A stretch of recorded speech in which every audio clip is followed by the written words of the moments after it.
बढ़ते आगे, उमेश पाल हत्याकांड से जुड़ी हुई एक बड़ी खबर इस वक्त मिल रही है, जिसमें 3 आरोपी शाइस्ता परवीन, बमबाज गुड्डू मुस्लिम और शूटर साबिर के नाम पर लुकआउट नोटिस जारी कर दिया गया है। उमेश पाल की हत्या के बाद से ये तीनों आरोपी फरार हैं और अब तक इनका कोई सुराग नहीं मिल सका है। अतीक की पत्नी शाइस्ता पर तो पहले 25,000 का, फिर बाद में 50,000 का इनाम घोषित किया गया, लेकिन उसकी कोई जानकारी नहीं मिल सकी और इसीलिए अब तीनों के खिलाफ लुकआउट नोटिस जारी किया गया है।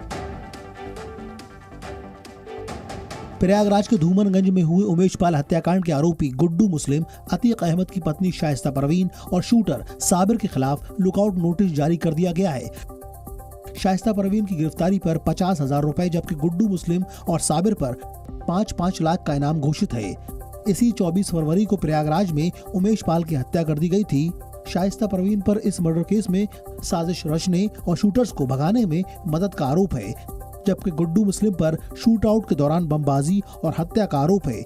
वहीं साबिर को उमेश पाल की हत्या का आरोपी बनाया गया है। पुलिस की जांच शुरू होने के साथ ही ये आरोपी अंडरग्राउंड हो गए हैं। शाइस्ता ना तो अपने बेटे असद के जनाजे में शामिल हुई और ना ही अपने पति अतीक अहमद की अंतिम विदाई में शामिल हुई। माना जा रहा है कि वो अब अतीक का गैंग संभालने की फिराक में है। सूत्रों का कहना है कि शाइस्ता अतीक के नेटवर्क का इस्तेमाल कर पुलिस से बच रही है। उत्तर प्रदेश टास्क फोर्स शाइस्ता की तलाश में सर्च ऑपरेशन चला रही है। और ज्यादा जानकारी के साथ नीतीश पांडे इस वक्त हमारे साथ जुड़े हुए हैं, सीधे उनकी तरफ चल रहे हैं। नीतीश, इससे पहले भी कई टीमें, एसटीएफ की, कुछ टीमें एटीएस की, प्रयागराज पुलिस की जुटी हुई थी धरपकड़ में, लेकिन कोई जानकारी इन तीनों के बारे में नहीं मिल पाई। लुकआउट नोटिस से क्या फर्क पड़ेगा?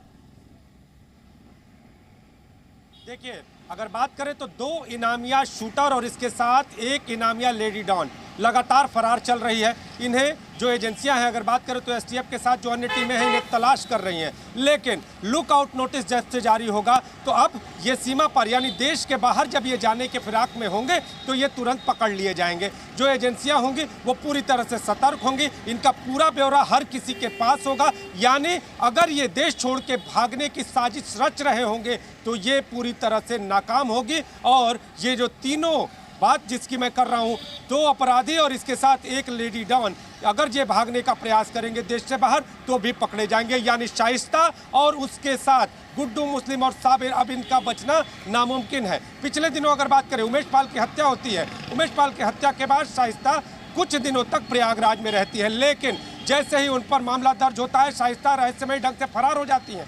खबर आती है कि गांव-गांव भागी फिर रही है शाइस्ता। उसके बाद उनके बेटे को कहीं ना कहीं इनकाउंटर में मारा जाता है, उसके पति और देवर की हत्या होती है, लेकिन शाइस्ता कहीं नजर नहीं आती। ऐसे में एजेंसियों को शक है कि अतीक के साम्राज्य को कब्जे में लेने के फिराक में है शाइस्ता और गुड्डू मुस्लिम के साथ साबिर उसके मददगार बन रहे हैं। तो एजेंसियों के लिए अब लुकआउट नोटिस जारी होने के बाद थोड़ी आसानी होगी उस लाइन पे चलना जिस लाइन पर चलकर शाइस्ता, गुड्डू और साबिर की गिरफ्तारी हो सके। जी बहुत बहुत शुक्रिया, बहुत बहुत धन्यवाद नीतीश आपका इस पूरे अपडेट के लिए, इस पूरी जानकारी को विस्तार से बताने के लिए।